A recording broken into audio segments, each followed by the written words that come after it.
काय आहे? मी मगाशी सांगितलं ना, तर रडण्यासारखं काही नाहीये. रडून उगाच त्रास कशाला करून घ्यायचं? मला हे नाही थांबवता येते विहंग. ते काही नाही, तू आत्ताच्या आता उठ आणि जाऊन आराम कर बघू. काय झालंय? मंजिरीचे काका आलेत. असे अचानक?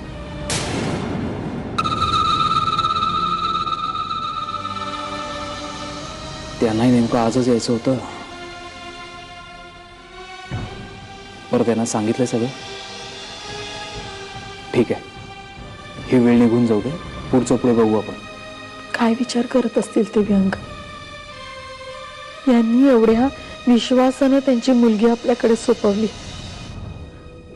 त्या मुलीचे हे असे हाल.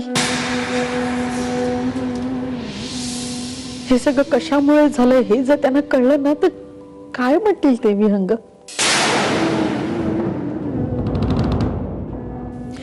मला काही सुचतच नाही आता. मावशी, काळजी करू नकोस, मी आहे ना, बघतो सगळं.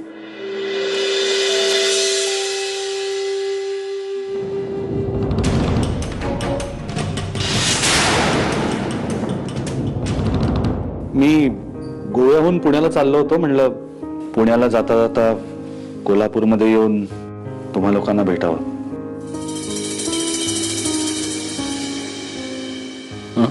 नाही, मला काहीच माहिती नाही हे असं काही झालंय म्हणून. म्हणजे मी दुपारी फोन केला होता, पण काय झालं माहिती नाही. अचानक कट झाला आणि नंतर बंदच झाला. होतं असं कधी कधी, म्हणजे आपण नाही काही करू शकत. नाही, तशी आमची पोरगी जरा नाजूकच आहे. म्हणजे ऊन वगैरे सोसत नाही तिला. मला शालिनीताई म्हणाल्या की ती खरेदीसाठी बाहेर गेली होती. उन्हातानात फिरली असेल खरेदीसाठी, मग साहजिक आहे. खोटं बोलते आई. काय? मंजिरी दुपारी खरेदीला गेली नव्हती. तिच्या या अवस्थेला मी जबाबदार आहे.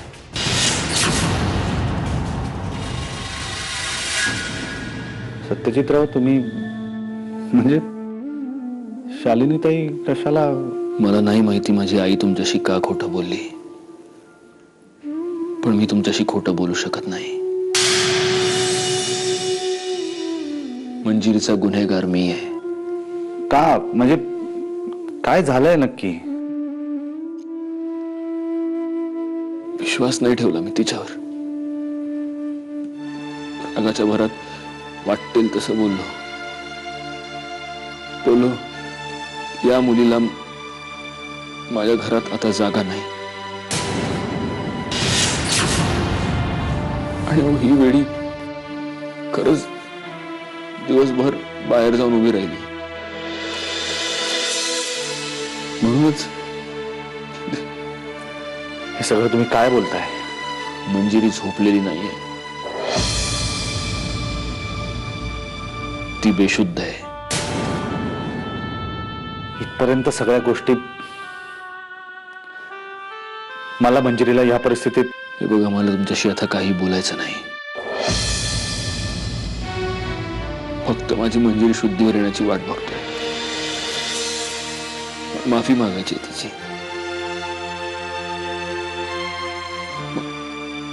मला खरंच नाही बोलता येणार तुमच्याशी आता.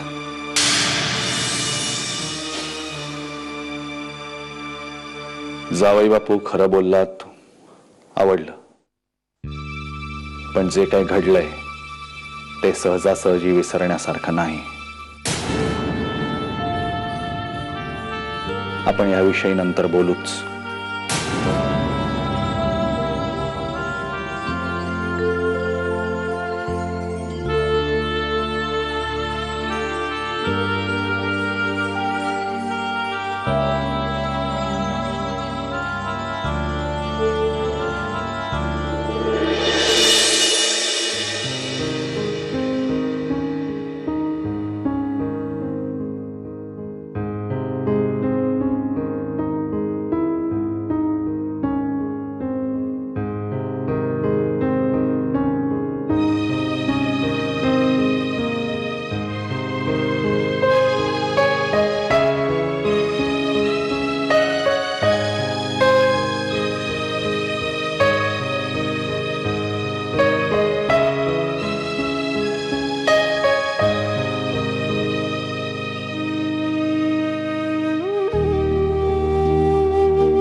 प्लीज माझ्यावर एवढी चिडू नकोस आई.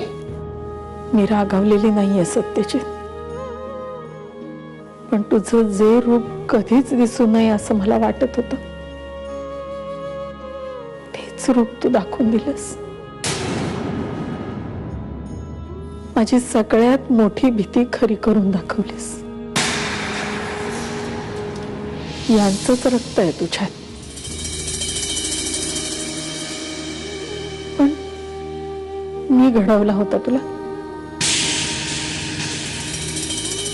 मूर्तिकार मूर्ती बनवताना माती स्वच्छ करून 4-5 वेळेला चाळण मारून घेतो, तसे संस्कार केले होते मी तुझ्यावर. शेवटी त्या मूर्तीमध्ये यांचं रक्त मिसळलंच. नाही आई, तुलाही माहित आहे मी बाबांचा किती द्वेष करत होते, पण शेवटी वागलाच तसंच.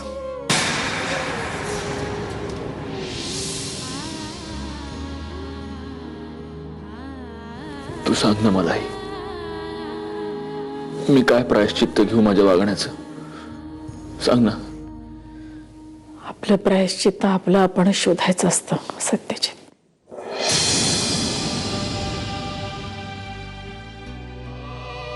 तू आज दिवसभर कुठे होतास ते अजूनही मला सांगितलेलं नाहीयेस, पण जिथे कुठे होतास स्वतःला खूप क्लेश करून घेतलेस, खूप शारीरिक त्रास करून घेतलास, हे कळतंय तुझ्याकडे बघून. पण हे सगळं करून आतलं वादळ शमलंय.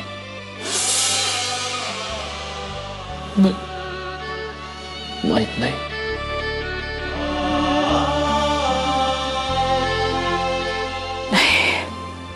शमणारच नाही ते. दमलेलं थकलेलं शरीर उद्या पुन्हा ताजं होईल, पण मग तू सांग ना आई, मी काय करू? मी कुठेही पळालो, कुठेही गेलो तरी ते वादळ शेवटी मला घेरणारच, कारण ते माझ्या हात आहे.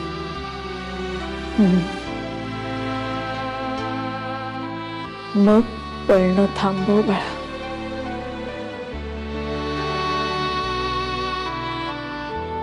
जा, अंबाबाईच्या देवळात जाऊन बैस. तिच्या पायाशी झोकून दे स्वतःला. कदाचित तिथेच तुला तुझं प्रायश्चित्त सापडेल.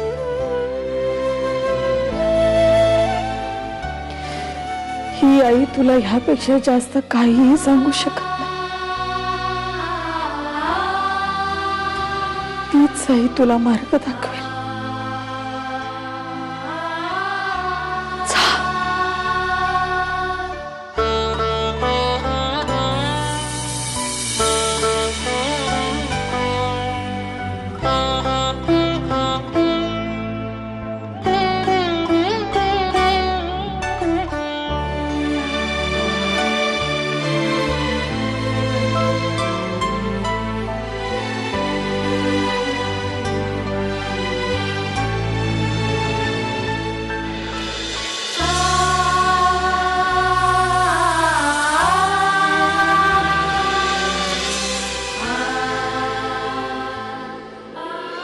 मंजिरी,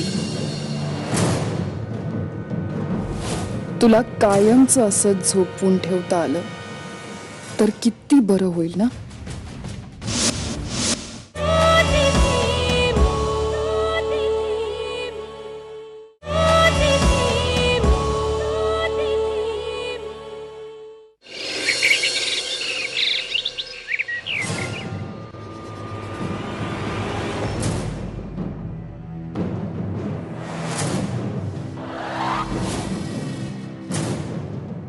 मंजिरी, तुला कायमचं असंच झोपवून ठेवता आलं तर किती बरं होईल ना. आत्ता नाही जमलं तरी काळजी करू नको. तुला असंच आरामात झोपवण्याची सोय मी नक्कीच करीन. येईल, तोही दिवस येईल.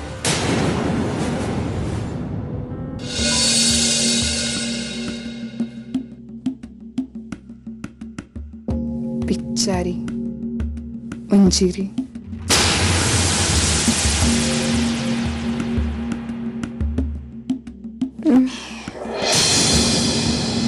मी खोटं नाही.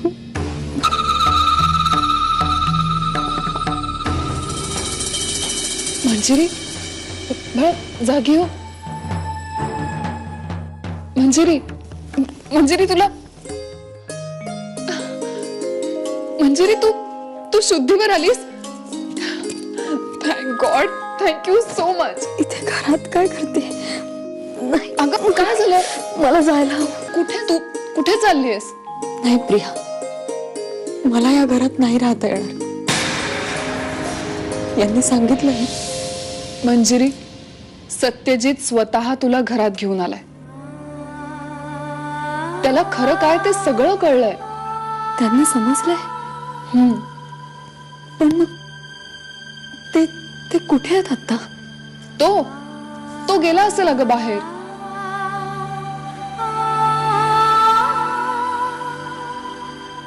त्याला त्याची कामं असतात ना. त्याची कामं कधी कोणासाठी थांबली आहेत का? आणि मंजिरी, त्याला कोणाची कधी काळजी असते का? ते सगळं जाऊ दे. तू आराम कर, बघू आता. प्रिया, कालबद्दल काही बोलले का ते? नाही, म्हणजे मी नाही विचारलं त्याला. आजकाल तो माझ्याशी नीट बोलतो कुठे? आणि कसं आहे, स्वतःचा अपमान करून घेण्याची मला खरंच काही हौस नाही. त्यामुळे मीच त्याच्याशी बोलायला जात नाही. नाही, मला बोललं पाहिजे त्यांच्याशी एकदा. अजिबात कोणाशी काही बोलायचं नाही. हे बघ मंजिरी, इतक्या वेळानंतर तू शुद्धीवर आलेस. तू आराम कर बाळा. हे बघ, मी सगळ्यांना सांगून येते तू शुद्धीवर आलेस म्हणून. हा, चल तू झोप आधी, आराम कर. हा, मी आलेच.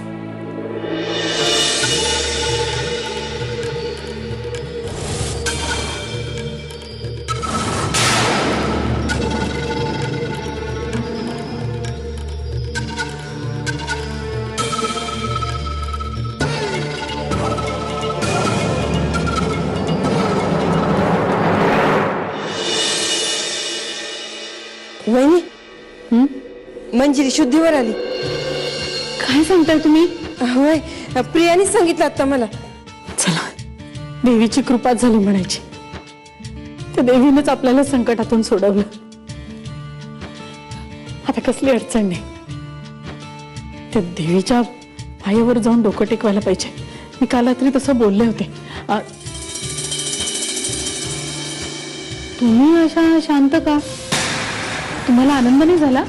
नाही, मला बी आनंदच झाला की, म्हणून तर धावत सांगायला आले ना. आधी सत्यजितला कळवायला पाहिजे. त्याला खूप बरं वाटेल ऐकून. नको, आधी मंजिरीने काही खाल्लेलं नाहीये कालपासून. तिच्यासाठी दूध घेऊन, मीरा मंजिरीसाठी दूध तयार कर लगेच. मी स्वतः घेऊन जाते दूध तिच्यासाठी.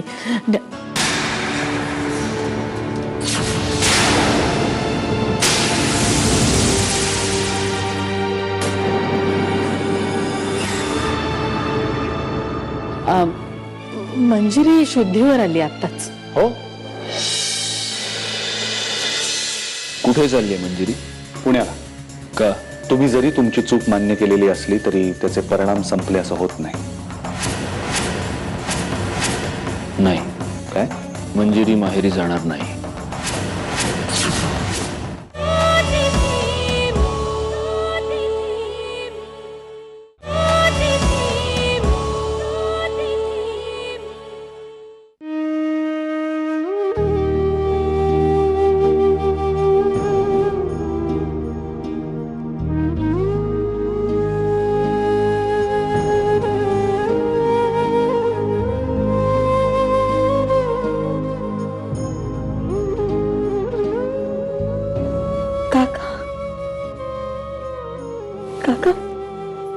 कधी आलास? सावकाश सावकाश.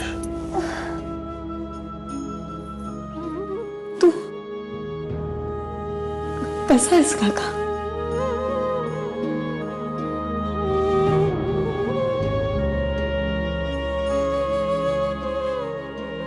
हा प्रश्न मी विचारायला पाहिजे ना, पण कसा विचारणार?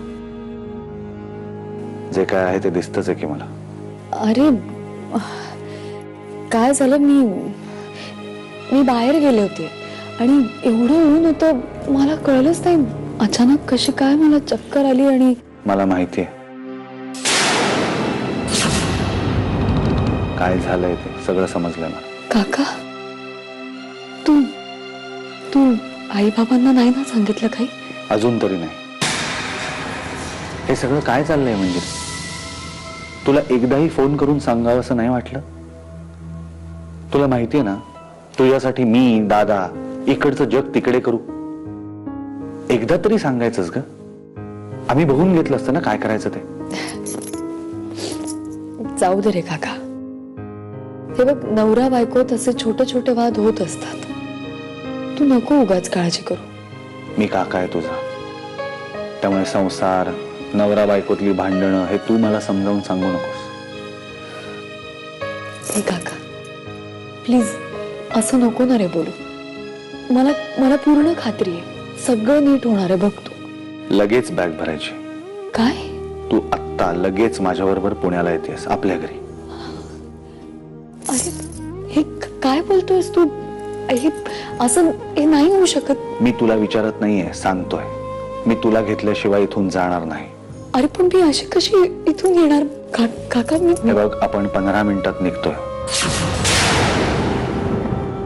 तयार हो.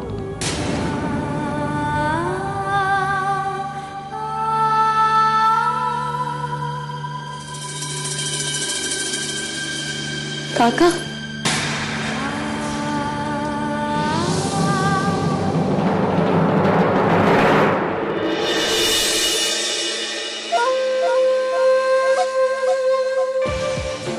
कुठे गेला होतास?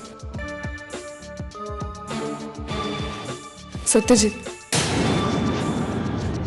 मंजिरीचे काका आले आणि त्यांना कळलंय बहुतेक सगळं. ते त्यांना मीच सांगितले.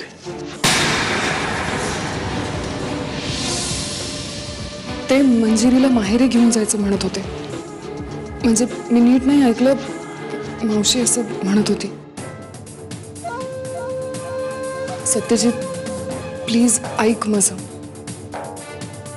आय नो हे माझ्या आयुष्यातलं सगळ्यात निरर्थक वाक्य आहे, पण तरीही सांगते. हे बघ, मंजिरीला जर माहेरी जायचं असेल ना तर प्लीज तिला जाऊ दे. ते तुमच्या दोघांच्याही भल्याच आहे.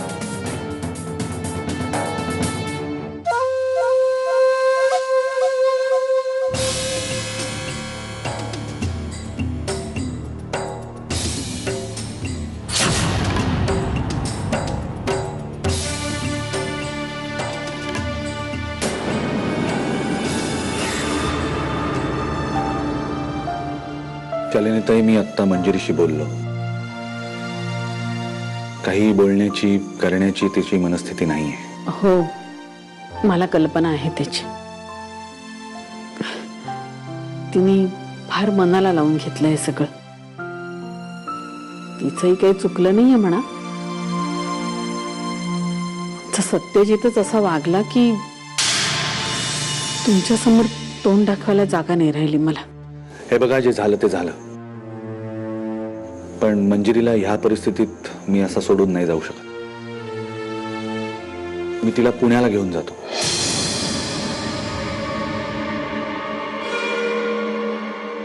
कुठे चालले मंजिरी? पुण्या. का? हे बघा सत्यजितराव, माझं म्हणणं जरा शांतपणे ऐकून घ्या. तुम्ही जरी तुमची चूक मान्य केलेली असली तरी त्याचे परिणाम संपले असं होत नाही. मंजिरी अजूनही ते भोगतीये. ती जर काही दिवस पुण्याला आली, तिच्या आईला भेटली तर तिला बरं वाटेल. सत्यजित बरोबर आहे त्यांचं. जाऊ दे मंजिरीला काही दिवस. मी तुम्हाला रिक्वेस्ट करतोय जावई बापू. हे बघा, अहो नव्याने जवळ येण्यासाठी कधी कधी लांब जाणं गरजेचं असतं. नाही, काय? मंजिरी माहेरी जाणार नाही.